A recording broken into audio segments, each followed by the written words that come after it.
Hi friends, welcome back to my channel. ఈరోజు video వచ్చేసి రెగ్యులర్గా కాకుండా కొంచెం డిఫరెంట్గా చికెన్ ఫ్రైని అయితే చేసుకోబోతున్నామండి. వీడియోలోకి వెళ్ళేక ముందు సబ్స్క్రైబ్ చేసుకున్న ప్రతి ఒక్కరికి, అలాగే సబ్స్క్రైబ్ చేసుకోకపోయినా వీడియోస్ చూస్తున్న ప్రతి ఒక్క వ్యూవర్కు పేరు పేరున నా ధన్యవాదాలు. ఈ చికెన్ ఫ్రై అనేది రెగ్యులర్గా కాకుండా డిఫరెంట్గా చాలా టేస్ట్గా ఉంటుంది. అలాగే ఈజీగా తక్కువ టైంలో తక్కువ ఇంగ్రీడియంట్స్తో బిగినర్స్ అయినా రెడీ చేసుకోవచ్చండి. చాలా ఈజీగా ప్రిపేర్ అయిపోయే ఈ ఫ్రైని ఎలా చేసుకోవాలో చూసుకున్నాం రండి. ముందుగా ఒక కుక్కర్ తీసుకొని చికెన్ వేసేసుకోండి. చికెన్ వేసుకున్న తర్వాత రుచికి తగ్గట్టు ఉప్పు, చిల్లీ పౌడర్, చిన్నగా తరుక్కున్న ఒక 4 మిర్చీలు, గరం మసాలా, పసుపు,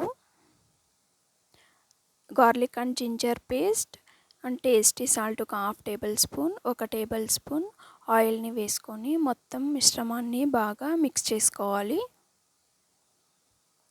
మిక్స్ చేసుకున్న తర్వాత వాటర్ అనేది పొయ్యకుండా ఒక 2 విజిల్స్ తెప్పించుకోవాలండి. 2 విజిల్స్ వచ్చేలాగా మనం మసాలా రెడీ చేసుకున్నాం రండి. స్టవ్ పైన ఒక కడాయి పెట్టేసుకొని మిరియాలు, ధనియాలు, ఒక 4 రెమ్మలు మెంతులు, జీలకర్ర, బియ్యం అంటే క్రిస్పీనెస్ రావడానికి ఒక 1/2 టేబుల్ స్పూన్ బియ్యం వేసుకొని బాగా ఫ్రై చేసుకోవాలి, కలర్ చేంజ్ అయ్యేదాకా. చూడండి ఇలా. ఇప్పుడు ఈ మొత్తం మిక్స్ని మనం మిక్సీలో వేసుకొని ఒక 90% గ్రైండ్ అయ్యేలాగా గ్రైండ్ చేసుకోవాలన్నమాట. చాలా మెత్తగా కాకుండా చూడండి ఈ కన్సిస్టెన్సీలో ఉండాలి. ఇప్పుడు వీటిని పక్కన పెట్టేసి కుక్కర్ మూత తీసుకున్నాం రండి. చూడండి మనకు చికెన్ అంతా బాగా ఉడికిపోయిందన్నమాట. ఇప్పుడు స్టవ్ ఆన్ చేసుకొని మనం గ్రైండ్ చేసుకున్న పౌడర్ మొత్తం ఇందులో వేసేసుకొని మిక్స్ చేసుకోవాలి. లో ఫ్లేమ్లో పెట్టుకొని ఒక 3 మినిట్స్ ఉడికించుకోవాలి. అలాగే నిమ్మరసం యాడ్ చేసుకొని ఒక నిమ్మకాయ మొత్తాన్ని యాడ్ చేసుకోవాలండి. నీట్గా మిక్స్ చేసుకొని ఒక 3 మినిట్స్ లో ఫ్లేమ్లోనే బాగా ఉడికించుకోండి.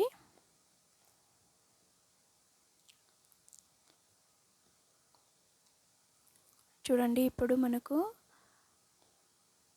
చికెన్ ఫ్రై అనేది చాలా టేస్టీగా రెడీ అయిపోయిందన్నమాట. ఇప్పుడు మనం సర్వ్ చేసేసుకోవచ్చు. చాలా టేస్ట్గా ఉంటుంది. అలాగే డిఫరెంట్గా తక్కువ టైంలో తక్కువ ఇంగ్రీడియంట్స్ ఈజీగా రెడీ అయిపోతుంది. వీలైతే ఈ రెసిపీని మీరు కూడా ట్రై చేయండి. అలాగే మీకు ఎలా వచ్చిందో కామెంట్ బాక్స్లో కామెంట్ని డ్రాప్ చేయండి. ఇంతవరకు ఛానల్ని ఎవరైనా సబ్స్క్రైబ్ చేసుకోకపోతే ప్లీజ్ సబ్స్క్రైబ్ చేసుకొని సపోర్ట్ చేయండి. అలాగే వీడియోని చివరి దాకా చూసిన తర్వాత ఒక లైక్ ఇవ్వడం మాత్రం మర్చిపోకండి. Thank you for watching.